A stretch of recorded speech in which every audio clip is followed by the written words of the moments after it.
Hello guys, my name is Anna and I'm a Ukrainian, and I have decided I will vlog daily from my country Ukraine since the start of this awful war with Russia. And in my daily videos I try to update you on the important real life situations in my country Ukraine, and of course I'm always glad to answer your questions and to clarify some facts from our history, our culture, our background, or whatever interests you. But today is my birthday, and yes, I did listen to Madonna's song, birthday song.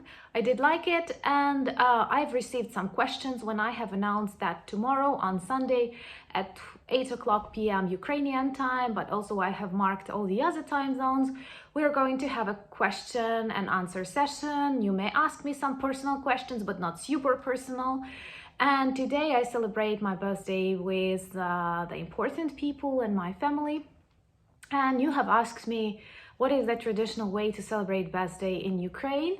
And I have decided I will tell you about this in the vlog. But my personal likes may be a little bit different from the ones that are popular in Ukraine, because you develop your own traditions, family traditions, personal traditions. I will also share that. And at the end, I will show you the cake, because you have asked me about the cake too. So typically Ukrainians eat a lot, and they do it for any holiday. It seems to me that some holidays exist just for the sake of Ukrainians to eat more. So it is never a pizza party or something. Even in those families that are not about eating, are more about healthy lifestyle, still there would be several dishes, because that's the way you demonstrate that the holiday is a holiday. Also, I cannot say that we drink a lot. This is a myth. This is not the same as in Russia. And particularly now, wine, champagne, things like that are more popular. Presents are important. Presents are always important.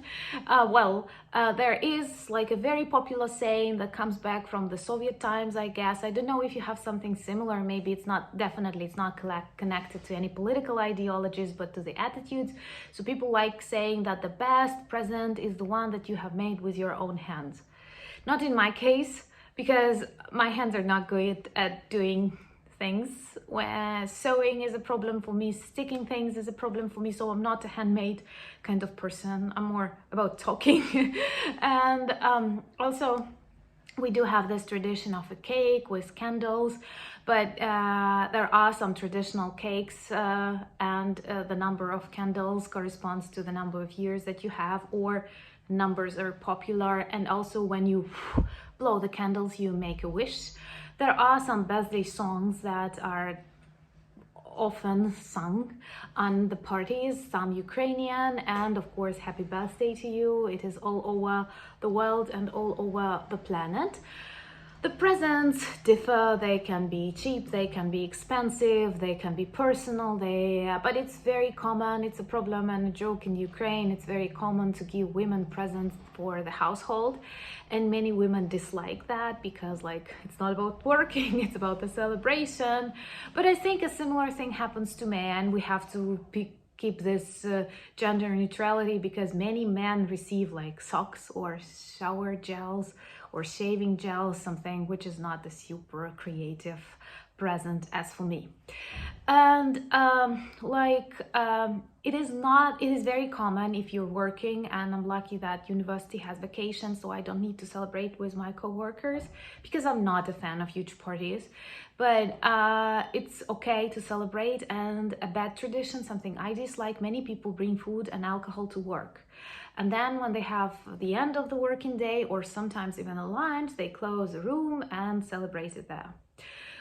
In a more in a nicer communities, more like educated or something, it is also common to invite your colleagues to go out, maybe on Friday or elsewhere, and not exactly on the day of your birthday, and to go out to eat and drink and celebrate. Also, I have to mention that it is not traditional to change the date of your birthday. Like, we never celebrated before the birthday. It's a bad luck, so it is better to congratulate a person a day after his or her birthday than before. And What else?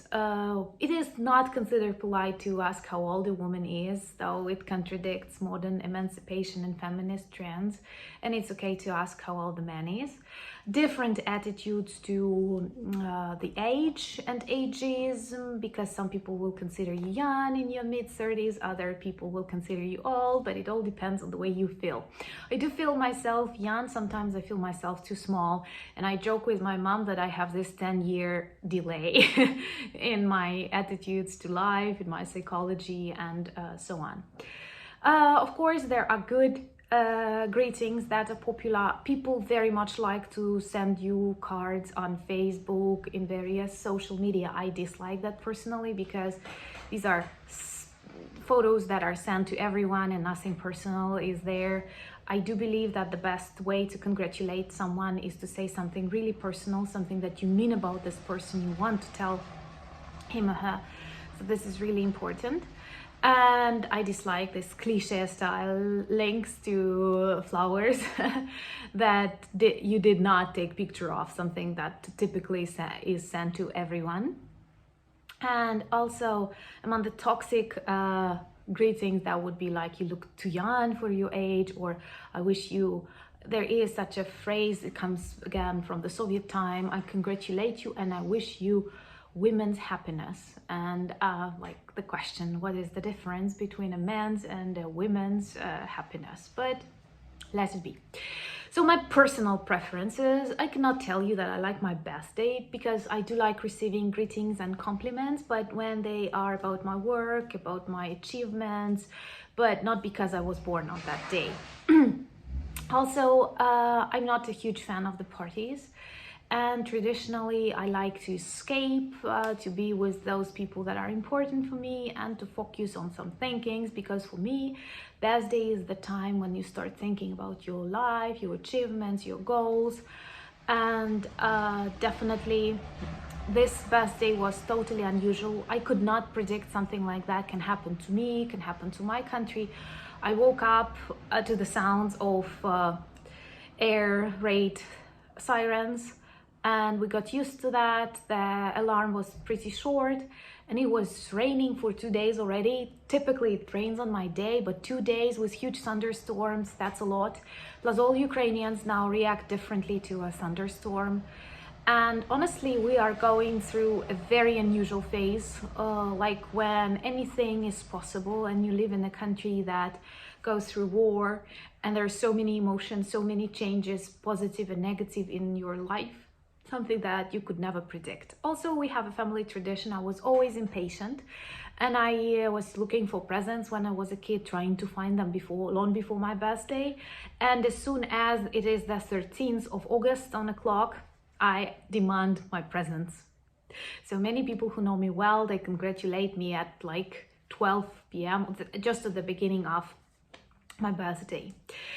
And in general, our all wishes now is to get the victory, and then to start living the life to the fullest. And I want to believe today, I want to be optimistic that Ukrainians and the world will be better, stronger very soon after we win this war. And now I have promised to show you a cake. It's in a pretty box, and it's not a very traditional Ukrainian dessert. It's a baiser cake with raisins, because I like raisins. Do you like raisins? Let me know. And nuts. And it's very, very, very fragile, with mascarpone, if I have some Italian subscribers. So it's really tasty. And now I'm going to eat with my family and family. Thank you for watching. Slava Ukraini. Thank you for buying me coffees, becoming my patrons, and see you tomorrow for our live question and answer session.